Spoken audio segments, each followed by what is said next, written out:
Continuamos con el capítulo número 14. Neuromitos conocemos destruyendo lo falso. Recién se ha dicho y advertido a los maestros y profesores que si alguien viene a venderles un programa informático con el que, basado en el cerebro, pueden enseñar mejor a sus alumnos, lo primero que tienen que hacer es echarse la mano al bolsillo, pues ese vendedor solo querrá ganar dinero. Hoy los programas se venden, una parte de ellos se contienen falsas concepciones de la enseñanza debido a un desconocido real dato como funcional el cerebro. El problema basado reside en que muchos maestros deseosos de implementar una enseñanza con métodos, prácticas nuevas en que mejoren los subútiles docentes no poseen una reparación con la que puedan evaluar y criticar estos programas y los aceptan como bien fundamentados en la neurociencia. La dificultad de todo esto no reside propiamente en los maestros, sino que esta dura realidad que es a traspasarles los conocimientos neurocientíficos y que estos existen conflictos en la relación del neurocientífico-maestro, que va más allá de los profesores universitarios. Para que ese trasvase exista debido a todo este lenguaje utilizando los primeros para dirigirse a los segundos, y en los segundos maestros para captar la certeza, la seguridad del conocimiento crítica en programas que se le ofrecen, luego utilizarlos con los alumnos, y esto va llevando a una confusión de grandes errores de la interpretación de muchos científicos, y ha dado lugar a la creación de que se conoce como neuromitos, mitos, hechos no reales, nacidos de la interpretación de datos científicos por personas escasos conocimientos sobre la materia. Hace ahora unos 7 años, en el 2005, por motivo de una conferencia para anunciar la apertura del Centro para la Educación Basada en la Neurociencia en la Universidad de Cambridge, los maestros se asistieron a aquella reunión donde manifestaron más de 70 correos electrónicos al año a informarles a matricularse en cursos sobre cómo enseñar mejor en los colegios, basados en el conocimiento del cerebro. Este fenómeno que ya ocurre casi en todos los países occidentales, y es que, como ya hemos señalado algunos de los cursos que promueven la interpretación errónea de los datos científicos y en consecuencia una aplicación falsificada de los posibles beneficios de estos conocimientos. Todo esto por una fortuna que ha cambiado y ha sido propio de neurocientíficos que han alertado a los maestros y los colegios sobre este problema. En alguna medida también se ha ofrecido resolverlo. En lo cierto de estos neuromitos, añadido a los señalados que, dado que en algún lugar las expectativas poco realistas en los maestros o profesores, un ejemplo en la lectura incorrecta del hecho neurobiológico, como la proliferación de las conexiones neuronales en los primeros años de vida. Hoy sabemos que ya se ha identificado, como se ha indicado en el capítulo 2, que en el cerebro de los niños sucede una enorme profusa proliferación sináptica, con millones de sinapsis todos los días.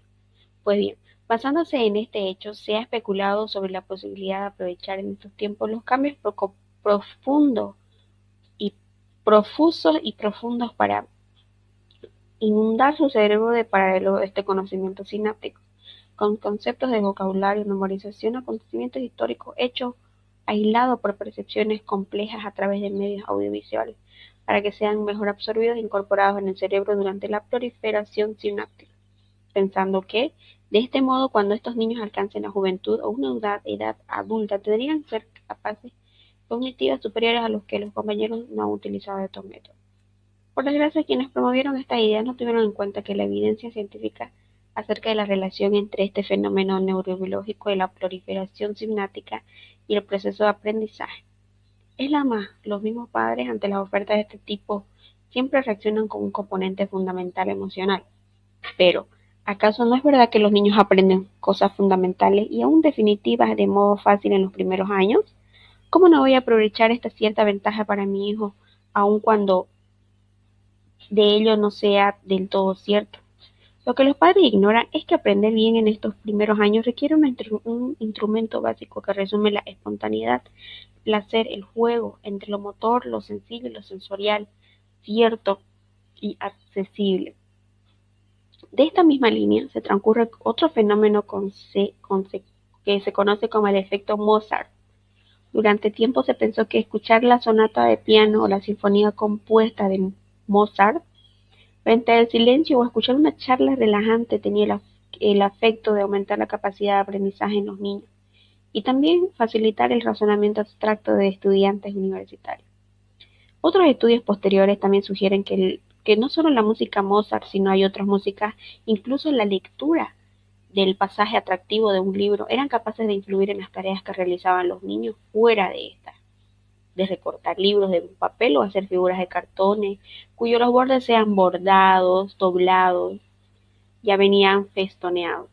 Ello extrapoló a pensar que tal vez si los niños en los primeros años escuchaban la música Mozart en el ambiente relajado de sus casas, aquello podría tener efectos beneficiosos para su desarrollo mental y dar como resultado niños más capaces e inteligentes. En este estudio riguroso posterior, se mostró claramente que ese no es el caso. El efecto Mozart, pues, fue desechado. Lo que sí se ha podido comprobar, de modo sólido, son los beneficios cognitivos de escuchar y tocar un instrumento. Solo escuchar no produce ningún beneficio claramente evidente. Es escuchar y tocar al mismo tiempo. Por lo contrario, si la percepción, ejecución, la manipulación de un instrumento, activando áreas sensoriales y motoras simultáneamente, se repercute en una mayor posibilidad de generar en los niños. En estudios recientes se ha demostrado que tocar un instrumento resulta en mejor comprensión del lenguaje y promueve además la mejora de habilidades generales, como la atención, la percepción, la discriminación de estímulos, tonos musicales, la memoria del trabajo y el control de la propia conducta. Hoy conocemos bien la neurociencia, el efecto de la actividad motora sobre la misma percepción. Entre lo sensorial, lo motor, hay constante, necesario e imprescindible diálogo para la función de ambos sistemas y la construcción sólida del mundo cognitivo. Hay muchos neuromitos que aún han sido diseñados por la neurociencia, siguen estando vivos en el acervo popular debido a fundamentalmente a la constante repetición de los medios de comunicación. Por ejemplo, el mito que solo se utiliza el 10% de las capacidades del cerebro, de lo que cabría reducir la potencialidad enorme que ésta se tiene de utilizarse todas, se podría esperar un aumento considerable de inteligencia en cada ser humano. Este mito, como acabo de señalar, sigue muy vivo y que no solo los agentes corrientes, sino son los estudiantes universitarios, incluso entre algunos neurocientíficos. En este sentido, puede ser sorprendente que en una de las encuestas en la que se preguntó a los estudiantes universitarios qué porcentaje aproximado piensa usted que utiliza la gente del potencial que tiene el cerebro, un tercio de los encuestados contestará que el 10%. Otras encuestas similares realizadas en varios países tuvieron los mismos y similares resultados.